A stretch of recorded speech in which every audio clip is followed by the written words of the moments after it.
If you have 3% inflation, since 71 you lose 80%, and then if you have 5% inflation, you lose 94%. Not one single country had an inflation rate of 2% and less. All the countries were above 2%, 100 countries were above 5%, and 50 countries were above 10% inflation per year since 1971. The boiling frogs, they're just not aware. There's no thermometer. Inflation is a much bigger problem than we think. It redistributes wealth from the bottom to the top. I think the system is failing significantly, very slowly over the long term. Well, we have quite a chat today, and we also have quite the personalities for it. You're going to get a lot from this. An important thing, and you can read it in the title, is that we are not here to convince you that the fiat experiment is failing. Some of us have already lived this side of it, and I know some of you too.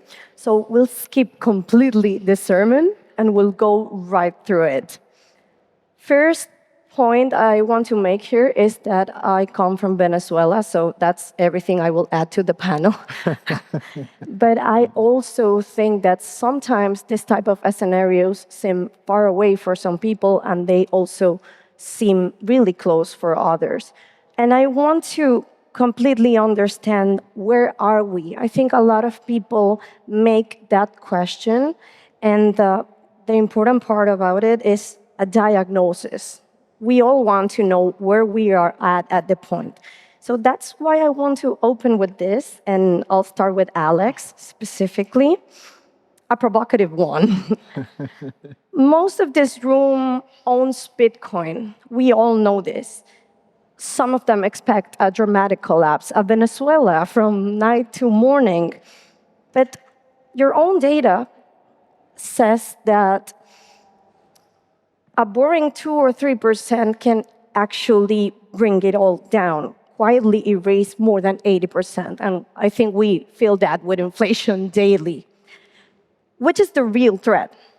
The collapse everyone's waiting for, or a slow bleed where nobody reacts to a boiling frog episode? And where are we today? So I don't know if you can see the chart, but there's a statistic from the World Bank and Deutsche Bank that showed the average inflation rate of 150 countries in the world. And not one single country had an inflation rate of 2% and less. And all the countries were above 2%, even Switzerland. And 100 countries were above 5%, and 50 countries were above 10% inflation per year since 1971. And if you take those low figures of 3% inflation, you lose purchasing power of 80%, and 5% inflation, you lose more than 90% purchasing power.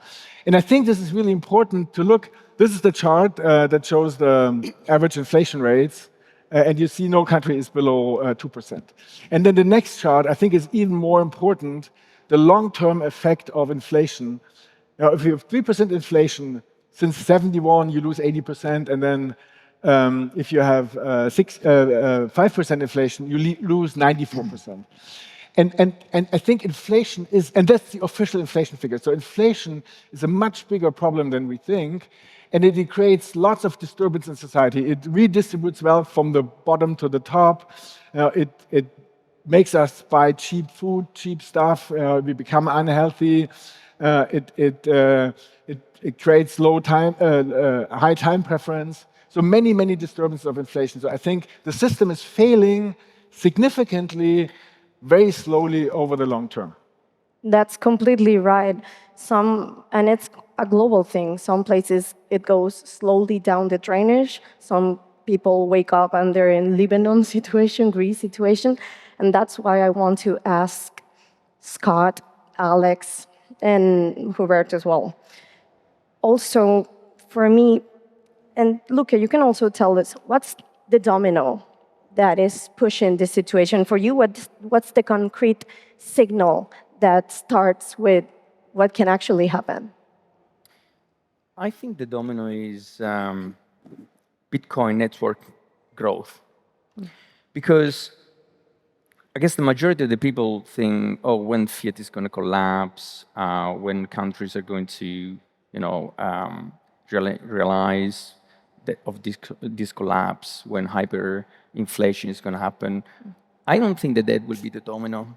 I think the domino is the network effect, the McAuliffe law materialization of Bitcoin being further adopted in many different ways, from self-sovereign individuals to capital markets understanding the superiority of these assets, to even regulations, I dare to say, realizing that this asset is really changing the way that society is going to exchange value in the future. So I think that would be the domino effect. I have a slightly different view on this. I don't think we will have to approach it, how are we going to survive to a fiat collapse? I think we should approach it in a way of how Bitcoin is going to grow as a network and in its adoption. And I think that's important, and I can also know some people will click with this view, even though it's interest, and some people will click with Hubertus' view. So how do you see it? What's your domino, Hubertus? I mean, I can support, let's say, the narrative we just heard from Alex and from Luca to some extent. But in another way, this scenario of slow inflation, which works over time, should remind us a little bit of the frog who sits in the cold water and gets boiled as the temperature rises. And one of the reasons why Bitcoin is a little bit too sluggish for my liking in getting through is that the majority of people, the normies, they just don't feel that. So the first scenario where I awoke to Bitcoin, so to say, being a hope for the people, was when I was in Greece in 2015. There was a referendum where the EU wanted to pose very harsh austerity restrictions on Greece, and the Greek people voted 62% against that. And what did the EZB do next? They simply switched off the money supply of the euro. They can that because they're a centralist, monopolist institution. They have the power to do that. And when you see then the people on the street who can't get money, they can't get money to buy food, they can't buy medicine, that's, I think, when you get this sense of a breakdown. I'm sure, Marelle, in Venezuela, you have that sense of a breakdown. That brings me memories of the war. But yeah, quite we have these breakdowns. They're happening all the time, just not here in the nice countries of the West. We had Lebanon, where the central bank shut down overnight. That's when your brake system fails down. We had Zimbabwe, which broke down. So the fiat system is breaking down somewhere all the time. And I'll come later to that we actually don't even need that breakdown to get Bitcoin working in those situations. Yes, and we will speak about that because I have a great question for you, Hubertus. And I want to know, Scott, there's also a point of view in here when we talk not only about individuals, but about businesses. What are the dominoes or the potential dominoes when it comes to businesses and being involved with Bitcoin? Yeah, I mean, XE is a very people-focused business, so it's in executive recruitment. So you see, I think Hubertus said the word feel, and we're speaking to senior level leaders around the world. We're speaking to mid-senior level, but you've got the people in the office as well, who there's a demographic in executive recruitment that's at quite a young stage in their career. They're paid based on performance, and the industry attracts self-sovereign, motivated people who are looking to succeed, and they're ambitious. So you see, in the UK especially, we're kind of in that very difficult trap where you mentioned the boiling frogs in water, and you can feel it in the conversations around the office where people are actually saying, I can't earn over this amount because the tax rate increases so dramatically that it's not worth the additional energy, the additional effort. Yeah. And you see that the reason that we're seeing the boiling frog syndrome in the UK is you can't check the temperature because nobody knows what the real rate of inflation is. So the boiling frogs, they're just not aware. There's no thermometer. There's no unquestionable money or unquestionable asset. And Bitcoin provides that solution by being a finite asset. The the governments don't tend to like it, the central banks don't tend to like it, because one of the reasons we have inflation is they see the increase to the money supply as a solution to boom and bust economics, which is just a natural phenomena in economics that you are going to go through boom and bust. And it's as if we're cheating that system with the fiat inflation that you could say is 2%, but my gut feeling for 10 years since I came into Bitcoin in 2016 is it's probably at least 10% if you're measuring something that you want to buy and want to hold and want to keep. So I think the drive in adoption comes down to need and urgency, and need is a rational conclusion. You come to okay, I need based on rational information and decision making. Yes. But urgency is emotional. You're from Venezuela. There'll have been a real feeling of urgency in your country. In the UK, some parts of the demographic have that urgency coming now. Some of them don't. But in business, I think they're the ones who feel that urgency first. And when I speak to my competitors now, even though they're not Bitcoiners, the first thing they say to me is, I've seen what you're doing with Bitcoin. We should all be doing that, shouldn't we? And I think you'll see more of that over the next few years. And I think you make two important points. The first one is that need comes also from emotion and comes from when you're way low in the Maslow pyramid and you are indeed needing something to survive. And it is sad that a country has to get to that situation of means of escaping to get onboarded to Bitcoin. And you also made a different point. You talked about inflation, but we can talk about anything that gets published out of the official government numbers. It has more makeup than any beauty contest. So all of the numbers, they want you to be happy with the CPI, the PPI, the GDP, are government tips and tricks, but there's also another tip and trick we need to talk about.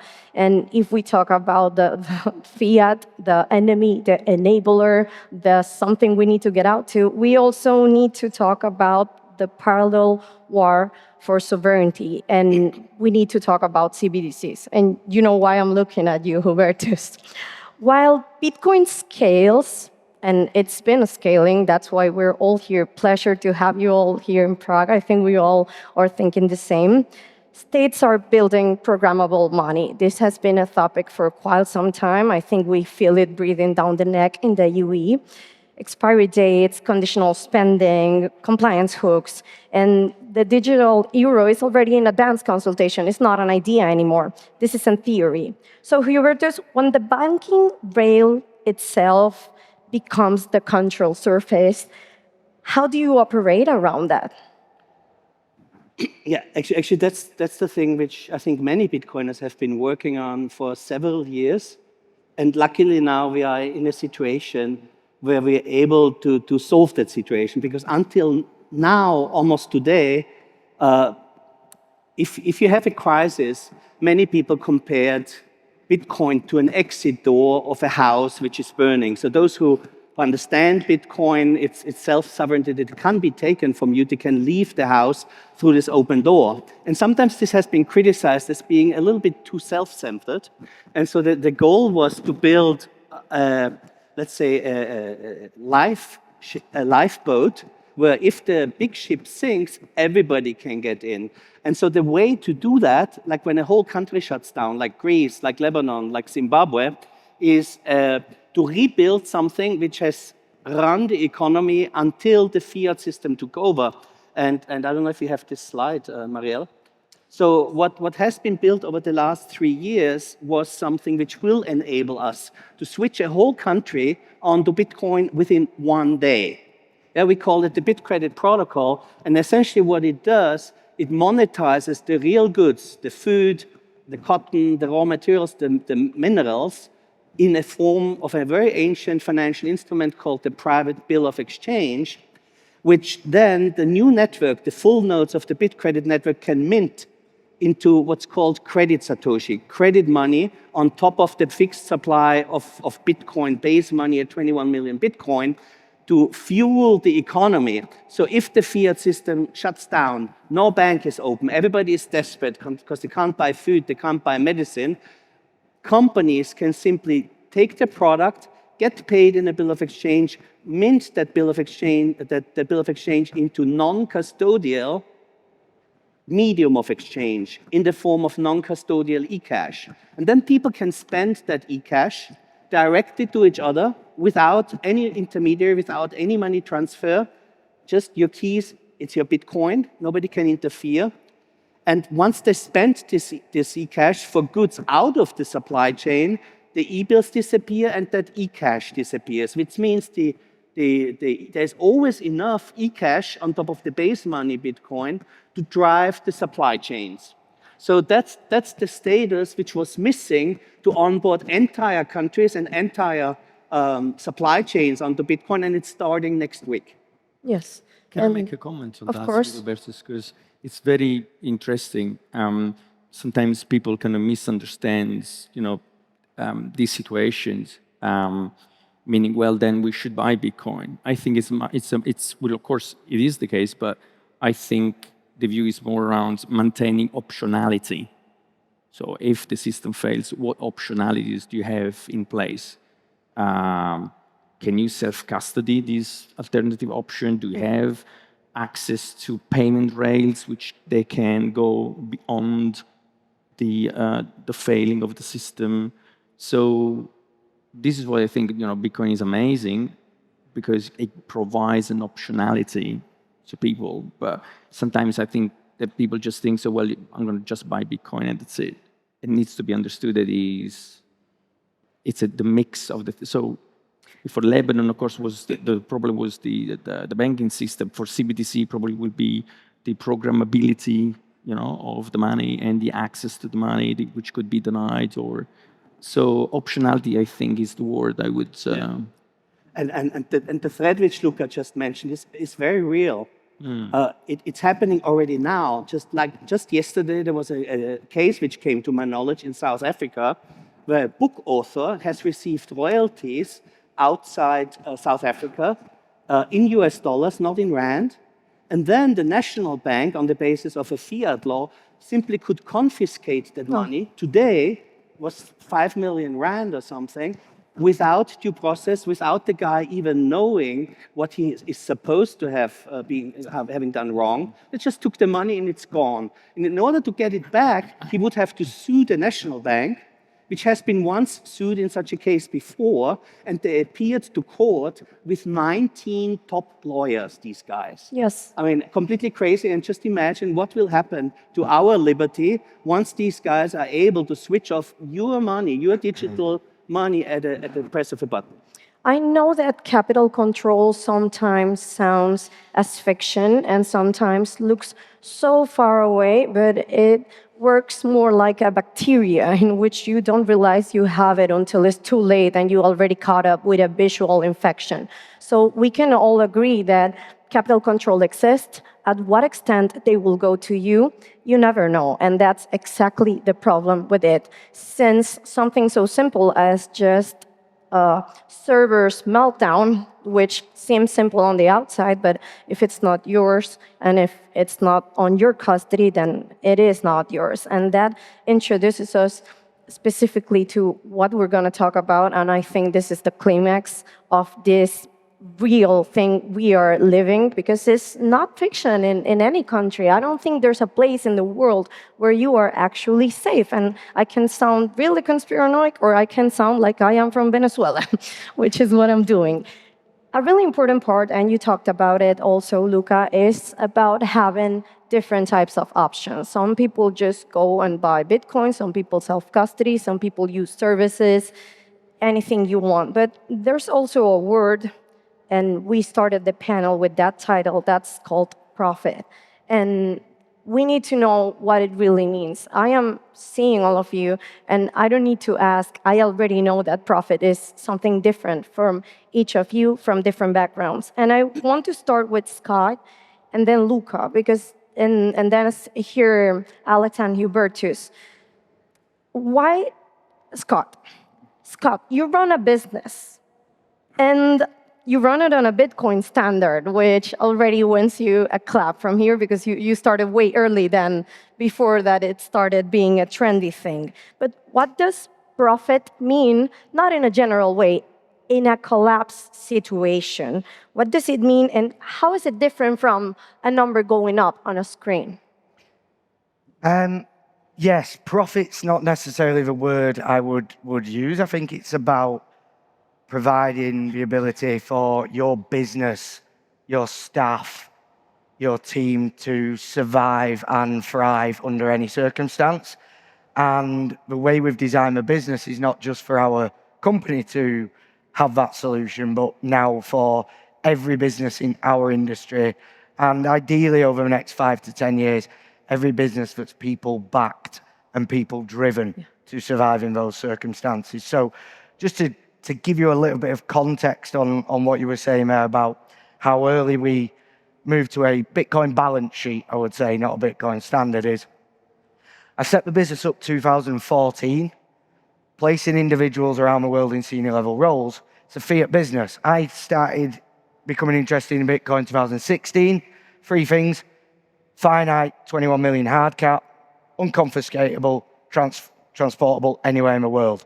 I saw that as the best way to protect the balance sheet of the business for the team in the business under any circumstances of fiat collapse in the future, regardless of how long and drawn out that collapse will be. So it was just simply the balance sheet. And we had 2021, I switched the balance sheet into a Bitcoin balance sheet, and we had an 80% drawdown. Now, our revenues were going up 37%, uncorrelated to Bitcoin. So it's a long-term thing. Yeah, we're actually able to buy more Bitcoin over 4 years.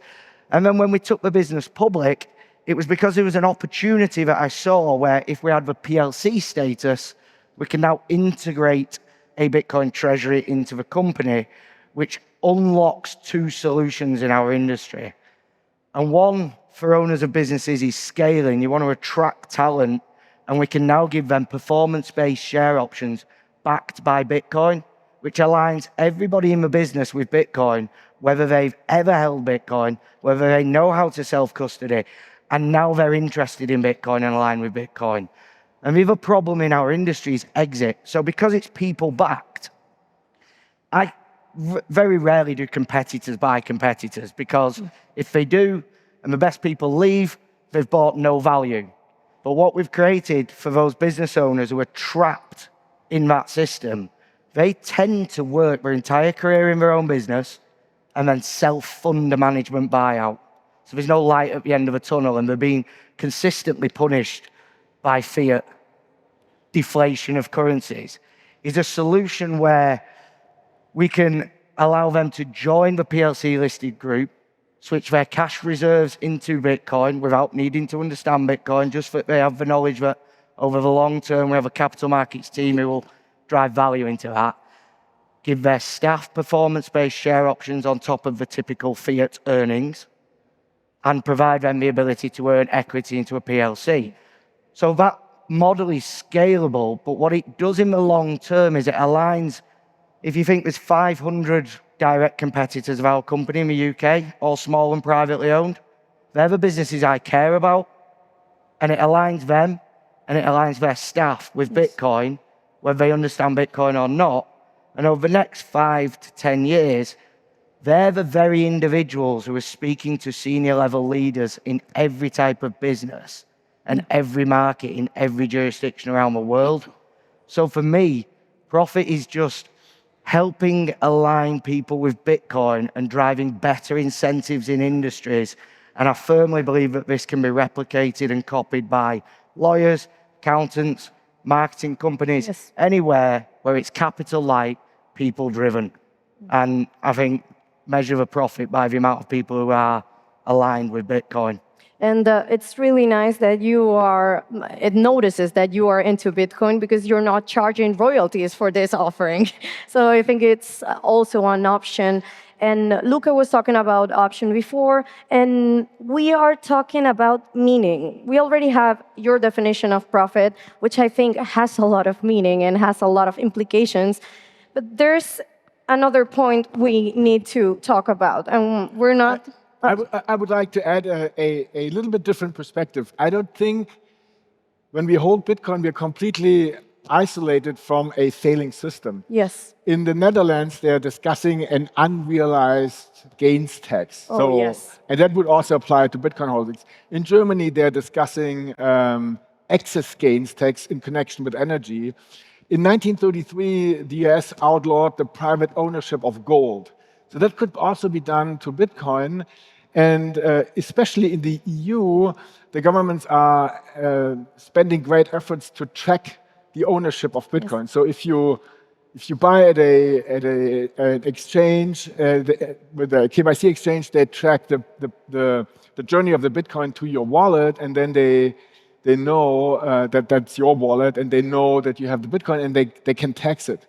So I think in the long run, we have to understand that the governments will be fighting back, and that they're in the end in a very strong position. So I think the profit from the temporary gains of holding Bitcoin, I think it gives you the freedom to support the ecosystem. Yes. The freedom to help more people understand Bitcoin, which also would include governments. And we see in Argentina a great journey where the government, Milei, he learned that there is a different path than just money printing.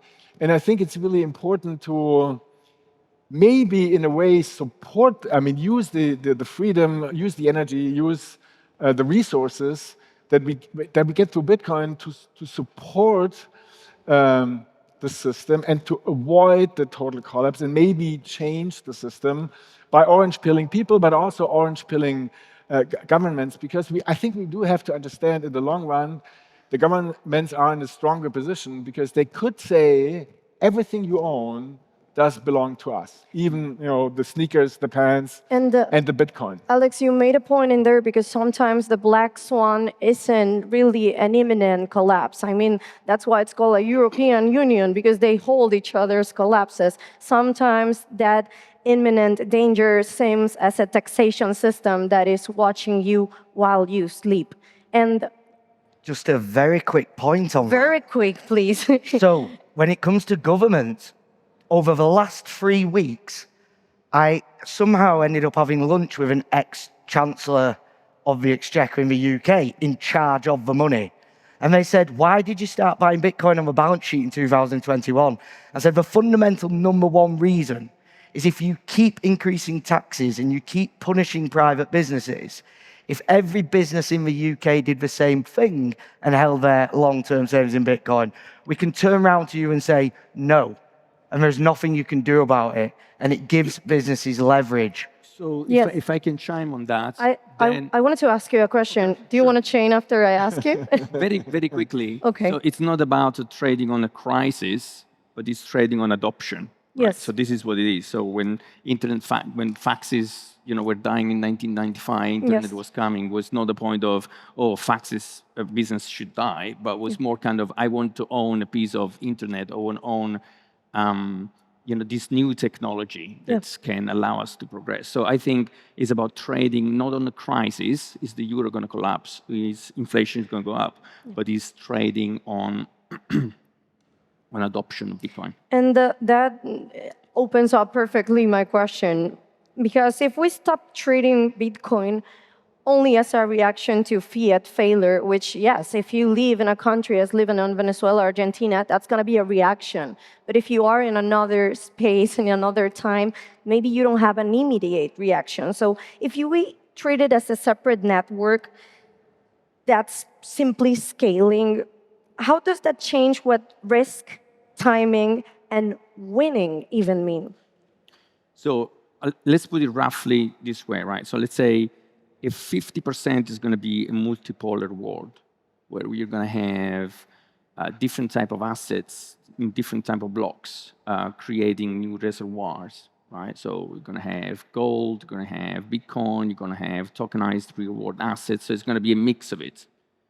Maybe 35% we could consider as an as a chance, like 35% of having a Bitcoin standard, but not like countries or nations adopting Bitcoin, but just adoption, progressing adoption. I think this would be key. And maybe just 15% completely CBDC, Orwellian scenario. Yeah. Which is impossible. Well, it's not impossible. It is possible, but to me, I think it's unlikely going to happen because usually talents and fundings and entrepreneurship and they're attracted by open systems rather than closed systems. So going even away from this percentage type of thing, I mean, beyond that, I would think if I'm going to be in a multipolar world with different type of assets, would I want maybe to have the most scarce and finite assets comparing to all the others? Probably yes. What would that be? Well, I guess it would be Bitcoin. If I'm going to be in that 35% possibilities where Bitcoin is going to be the standard network being adopted by the majority, do I want to have a piece of that? Yeah, well, I probably would want to have Bitcoin. Yes. If it's going to be a CBDC world where Orwellian state is going to completely, control, would I want to have my assets and my, time and energy into something that can allow me to step out of the system or to have an alternative, an optionality? Well, I guess I would want Bitcoin. So I guess the answer is I want Bitcoin. Yes, and that makes it very clear. We're going to make a little proof of work now, and then I'm going to ask a question. But, I want to hear you, Hubertus. Yeah, I think one thing we have to be aware of when we ask the question on who will profit, right now on the top of our mind, particularly in this community, is those people who understood Bitcoin early, who understood that it's self-sovereign money which cannot be stolen by the politicians. So the work of money in the world today is done by about $70 trillion. Yeah. So if people start to understand that Bitcoin can do the work of money in the real economy, that's, so to say, the uplift which those early people took, who took the risk, who tried shaming, which the national banks tried to do against Bitcoin, the smearing, that it's all criminals here, sitting here, and all these nasty stories. So they will profit. But what we must not forget is how much people in the countries affected will profit. For instance, in Venezuela, Marel, I mean, what did people have to do just to survive? I mean, not women going to Colombia for, and we had the same things in Weimar when money broke down. So everybody is going to profit when we get away from fiat money. Yeah? And so to say, the other important thing is everybody's going to be profiting because the value of money which people save won't go down every year, disappearing, like Alex said, over 50 years working and you end in the pension with nothing. No, it will rise slightly in purchasing power because the productivity improvement and the technology, Bitcoiners know that, will make your plain money worth more without going through any trouble for investment. But the biggest opportunity, I think, is right now to be active in the conversion of Bitcoin into a proper money. I don't know if we have that slide here. Yes. But now that we not only have the base layer, but we also will get the credit layer for trade and industry, there is 4 new ways for people who are a little bit more proactive to profit in that. So as soon as business people pay each other with bills of exchange denominated in Bitcoin, there will be a re-emergence of the bill market of the Gilded Age, of the Golden Age, before 1913, which was the largest money market in the world, where people with liquidity bought bills of exchange and earned a discount doing so. There will be an opportunity to put idle Bitcoin, which is currently stored in Bitcoin treasury companies, to put it to work, to lend it to mints, to settle bills of exchange on Bitcoin main chain. There will be a whole guarantee layer needed on this credit layer to guarantee the Bitcoin in that layer, and it will have roughly about the same market value than Bitcoin itself. And remember, that's not the Bitcoin of today. That's the Bitcoin which shifts world trade at $70 trillion.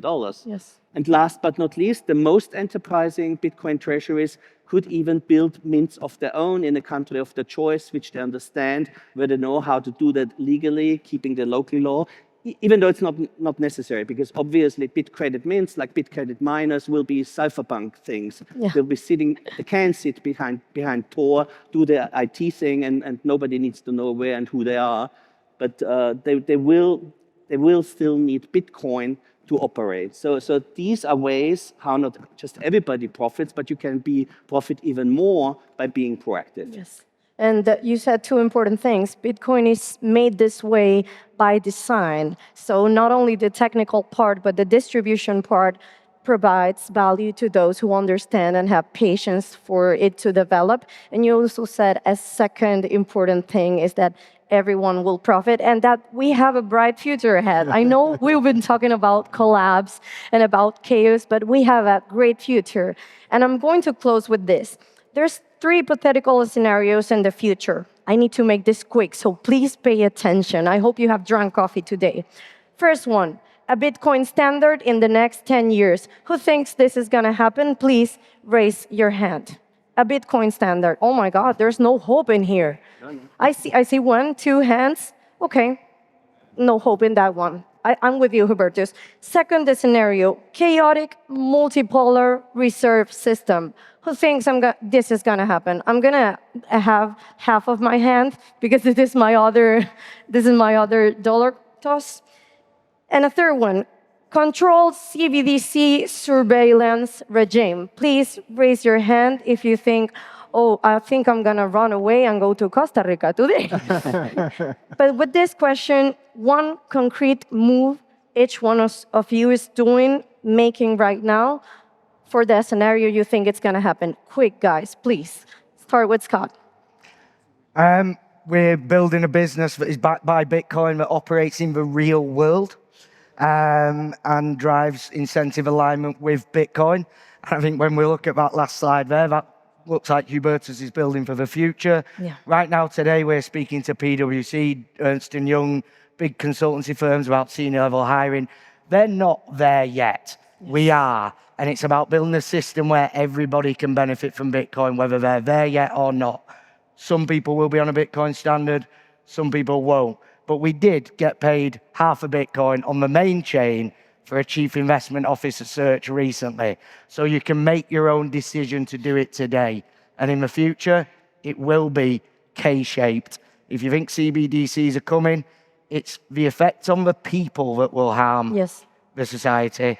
But if you're holding Bitcoin, the split between them is going to go that way. So just make sure you're convincing as many people to get off the sinking Titanic as you can. Yes, and whatever the scenario is, but the polls are not bright. Alex? So Hal Finney in early 2011, he said, since we're all rich with Bitcoin and Bitcoin will be worth $1 million in a few years, we should put some of this unearned wealth to good use. Yeah. And I think that was my main mission as a venture capitalist and also as a book author to create benefit. And I think we should use this room, that the energy, that wealth that Bitcoin creates to drive adoption, to put good use in society, to create good use in society, to help people in education, elderly people, whatever. And I think we also should use the energy in a way to support the fiat system, because if it totally collapses, and we can see that it's not good for the people who don't have Bitcoin, but it's also not good for people who have Bitcoin. And so I think we should use Bitcoin to create benefit for society. Yes, excellent. Hubertus? Yeah, I think my recommendation at this moment is, since Bitcoin is entering a new stage, from just being a base money to being a complete money system with a credit money layer, the knowledge about credit in Bitcoin is deplorably low. And so on the credit side, we are probably today in 2026 where Bitcoin was in 2009. Nobody understands it very well. So this is the time to be early, start early, educate yourself about the role of credit in the real economy. For no reason, Ludwig Mises' book was not just called Money, it was called Money and Credit. So the sooner you understand credit, the sooner you know how to onboard the supply chain, starting from the primary producers to the chain, the sooner people will start earning Bitcoin, so we can spend Bitcoin without friction and slowly start to get into niches and displace fiat in where it does its worst job, they say. So start learning about credit. Great. Luca? Bitcoin is a complex adaptive system. As Professor Giovanni Santostasi is telling us through his studies in power law. Like any complex adaptive system regulated by a number of power laws, it's going to be integrating itself and interpenetrating itself in other complex adaptive systems like finance, economy, social dynamics, politics, and so on and so forth. So we need to realize that, like any other complex systems, Bitcoin will also integrate itself into the banking system. And as such, things are going to happen in that direction as well, meaning that we need to realize that Bitcoin is much more than a monetary alternative. It's going to become a global infrastructure to transfer value between humans, between companies, between countries. And AIs. And AIs. And but, AI. oh, I said the forbidden word. I'm sorry. So if we realize that, and we understand that, we don't only need to own a Bitcoin and have Bitcoins. We need to push the adoption of Bitcoin in any possible way, because at the end of the day, we are not going to win this through a revolution. We're going to win this through because Bitcoin wins. Yes, completely. And the closing bell of this session, and it's a perfect answer, is the future is going to come either way. The 5 years, 10 years are going to come either way with either of the three scenarios. And how to profit when the fiat experiment collapses got replied today, and that reply is Bitcoin. So thank you all very much. Thank you, and thank you. Thank you.